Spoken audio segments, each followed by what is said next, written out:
नमस्कार दोस्तों, आज सुबह सुबह मैंने कांग्रेस का दिल टूटते हुए देखा। दिल टूटा था देश में होने वाली आत्महत्याओं की संख्या को लेकर। कांग्रेस ने एक ट्वीट किया है जिसमें उसने बताया है कि 2022 में कितने स्टूडेंट्स ने आत्महत्या की।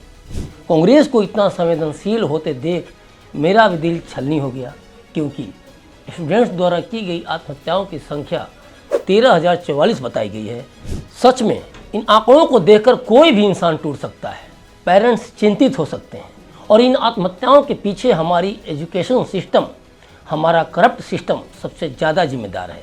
कांग्रेस के ट्वीट के नीचे एक यूजर ने दूसरा डेटा ट्वीट किया था जिसमें यह बताया जा रहा है कि 2011 तक किस तरह से देश की शिक्षा प्रणाली के कारण 5 वर्षों में छात्रों की आत्महत्या में 26% की वृद्धि हुई है।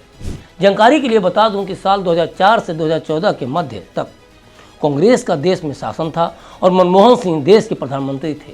इसके बाद मई 2014 में भाजपा सरकार बहुमत से चुनकर आई और तब से लेकर आज तक भाजपा की मोदी सरकार केंद्र की सत्ता में है। तो ये तो रही राजनीतिक पार्टियों की कथित संवेदनशीलता, जो इस बात की तरफ साफ इशारा कर रही हैं कि सरकार चाहे किसी की भी हो, अगर देश में युवा आत्महत्या कर रहे हैं और यह संख्या दिनों दिन बढ़ती जा रही है तो उन सरकारों के लिए युवाओं की मौत एक आंकड़ा भर है। इसमें कोई दो राय नहीं कि देश या राज्य में सरकारें चाहे किसी भी पार्टी की हों, जो सत्ता में है वो अपने अपने हिसाब से भ्रष्टाचार और लूटपाट को जमकर बढ़ावा दे रहा है। हाँ, अंतर बस इतना है कि कोई पार्टी कंबल ओढ़कर भ्रष्टाचार कर रही है और कोई लूट को इतनी स्पीड में अंजाम दे रहा है कि उस स्पीड के कारण कंबल हवा में उड़ जा रहा है और वो चोरी करता दिख जा रहा है। जैसे झारखंड के कांग्रेसी सांसद धीरज साहू जी हैं, जो लूट की इस प्रतियोगिता में हवा से भी तेज चल रहे हैं और यही कारण है कि उनके यहाँ सैकड़ों करोड़ों का कैश मिल रहा है। नोट भरने के लिए लाए गए 150 से ज़्यादा बैग भी कम पड़ जा रहे हैं।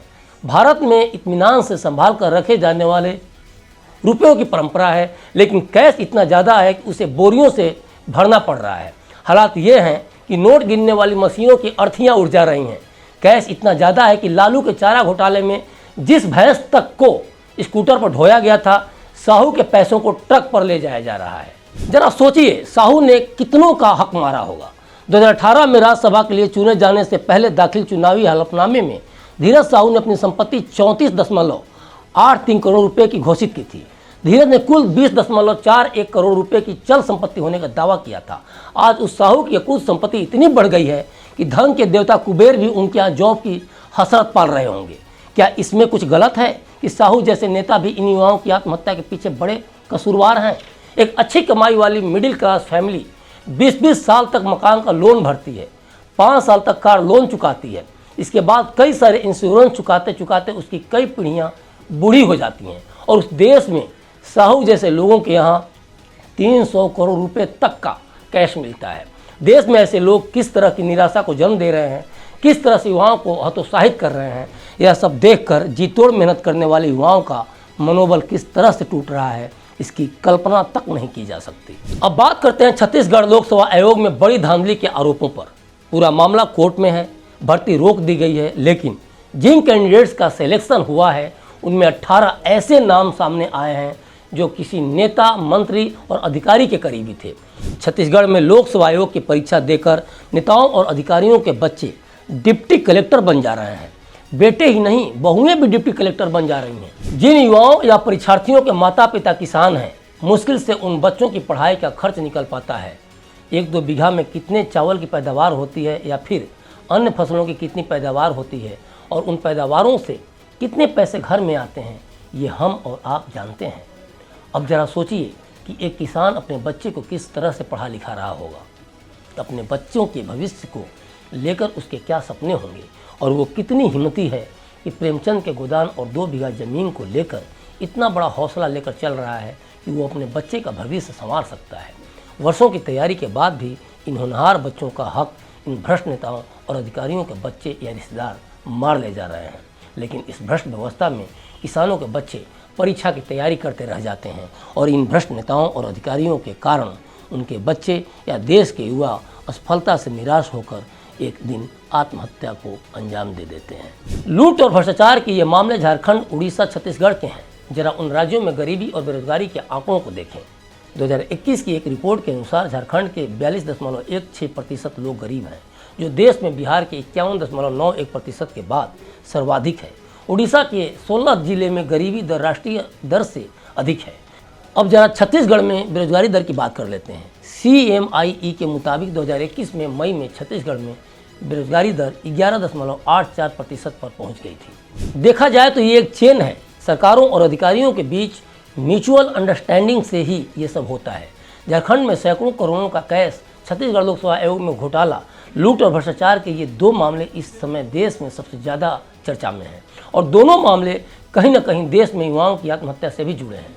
दोनों मामलों में कांग्रेस का कनेक्शन है और आत्महत्या के ट्वीट भी कांग्रेस ही कर रही है, लेकिन इशारा भाजपा सरकार की तरफ है। सवाल ये है कि जब सरकारें जॉब खा रही हैं, अपने नाते रिश्तेदारों को जॉब देने में लगी हैं, तो आत्महत्या के लिए किसे दोषी ठहराया जा रहा है? महमूद गजनवी ने भारत को 17 बार लूटा और जितना लूटा उससे ज़्यादा हमारे देश की राज्य की सरकारें सिर्फ एक दिन में, एक महीने में और एक साल में लूट ले रही हैं।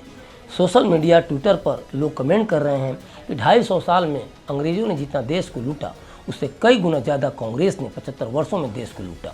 देखा जाए तो महमूद गजनवी भी विदेशी आक्रांता था और अंग्रेज भी विदेशी आक्रांता की तरह ही आए थे, लेकिन हमारे देश की सरकारें हाथों में तिरंगा लेकर जय हिंद बोलती हैं, जन गण मन बोलती हैं, खुद को भारत का बताती हैं, भारतीय कहती हैं और इस आड़ में लूट को कुछ इस तरह से अंजाम दे रही हैं कि लूट और भ्रष्टाचार के आंकड़े महमूद गजनवी और अंग्रेज़ों की लूट को भी पीछे छोड़ दे रहे हैं। कांग्रेस शासन के भ्रष्टाचार को भला कौन भूल सकता है? कांग्रेस पर आरोप लगता रहा है कि उसने मनमोहन सिंह को PM इसलिए बनाया था कि वे बहुत ईमानदार, पढ़े लिखे और बेदाग व्यक्ति थे और उनकी आड़ में कांग्रेस ने देश को इतना लूटा कि देश की जनता ने उसे आज़ाद भारत का सबसे भ्रष्ट सरकार समझा।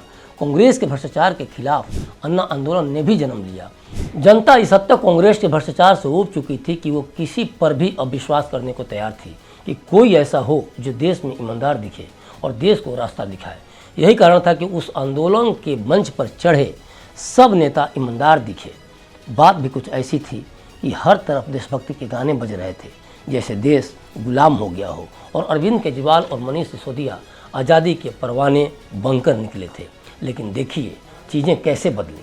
लोगों ने उन्हें सबसे ईमानदार समझा और उन्हें लगा कि केजरीवाल और उनके साथ के लोग कुछ तो करेंगे, क्योंकि ये कांग्रेस सरकार की भ्रष्ट नीतियों के खिलाफ खड़े हैं। जबकि उन्होंने जनता को गुमराह किया। उस आंदोलन के मंच पर चढ़कर फिर से एक बार जनता को बरगलाया। अन्ना ने राजनीति में आने से मना किया था, किसी राजनीतिक पार्टी बनाने के खिलाफ थे, लेकिन अन्ना आंदोलन से चेहरा चमका चुके केजरीवाल ने वो सब किया जिसे अन्ना ने मना किया था। आज दिल्ली सरकार के मंत्री मनीष सिसोदिया सहित संजय सिंह, सत्येंद्र जैन जेल में हैं। केजरीवाल को कभी भी जेल भेजा जा सकता है। आपका जिक्र इसलिए कर रहा हूं कि उस आंदोलन के प्रणेता इसी आम आदमी पार्टी के लोग थे। दूसरी बात कि कांग्रेस के भ्रष्टाचार से उबकर ही जनता ने कांग्रेस नीति मनमोहन सरकार को सत्ता से उखाड़ फेंका था और एक बार नहीं, दो बार, बल्कि तीसरी बार भी जनता का मूड यही बता रहा है कि मोदी सरकार का कोई विकल्प नहीं है।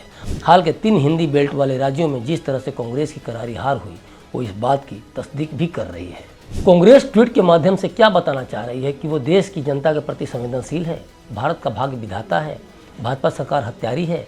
कांग्रेस चाहे जो भी राजनीति करे, लेकिन ये सत्य है कि देश में युवाओं की आत्महत्याएं भाजपा सरकार के लिए कलंक है। राष्ट्रीय अपराध रिकॉर्ड ब्यूरो यानी NCRB की रिपोर्ट कहती है कि देश भर में 2022 में ही कुल 1,70,924 लोगों ने आत्महत्याएं की।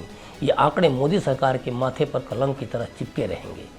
इन सब के बावजूद जब बात ऑप्शन की आती है तो उसमें से किसी एक को चुनना हमारी मजबूरी हो जाती है और जनता ने अगर बहुमत से मोदी सरकार को 2 बार चुना है तो अन्य पार्टियों की सरकारों में भाजपा को ज़्यादा पसंद कर रही हैं। ये भी सत्य है। ये भी सत्य है कि घोटालों और भ्रष्टाचार को लेकर मोदी सरकार की 9.5 साल में छवि बेदाग रही है।